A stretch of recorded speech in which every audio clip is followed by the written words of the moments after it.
كن ربي الحمد لله الحمد لله فنعم المولى أرجنير كما جال كن ربي الحمد لله الحمد.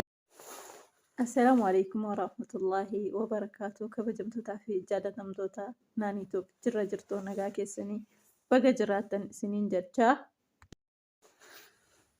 جرى توكتو هذا ورافي أبا وراتي iddoo dur jiraataaranu bakka jijjiirratanii ganda biraatti galan ganda haaraa jechuudha. Ganda haaraatti galanii gaaf tokko ganama osoo ciree nyaachaa jiran jarri lamaan jechuudha. Foddaa mana sirraan akkas ilaalte haati warraa ollaasii kan uffata miiccutu tokko argite wuy niitiin kun uffata miiccuu beektu moo maal uffatatu xurii irraan qulqulleessin afti jette. Namichis ol jedhee akkas foddaadhumarraan ilaalee deebi'ee nyaata isaatti fufe. Guyyaa hedduu akkanatti deddeebiteetuma akkana jetti.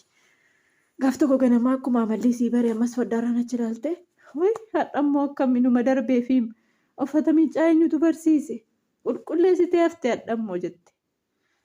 Achumaan namichi akkas ol jedhee ijasii keessa ilaalee anatu ede jedhe daawitii foddaa keenyaa qulqulleessee bulee. Daawitii foddaa keenyaatu qulqullina waan hin qabneef uffannis akka qulqulluu hin taane hubatte malee uffata isiin silma qulqulluu miicceti. Saniifuu daawitii foddaa keenyaanatu qulqulleessinaan har'a ganamaan uffanni qulqulluu ta'uu argiti jedheen. Kanarraa maal hubattan? Nuti utaallee waan namaan jechuudhaan duratti of madaaluu hamma ijji keenya wayirra bu'uun qulqullina ija keenyaa madaaluu iji keenya fuulleetti arguu danda'a.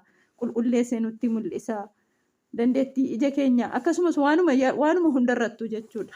Yaadni kun kanarraa wanta isin hubattan jira jedhee yaada. Waan hundaafuu kanuman isinii fidee dhufe wanti fudhadhee dhufe harkaa dhumeera. Halkan gaarii naaf qabaadha. Assalaamu alaikum warahmatullahi wabarakatuh. Hubattan jedhee yaada.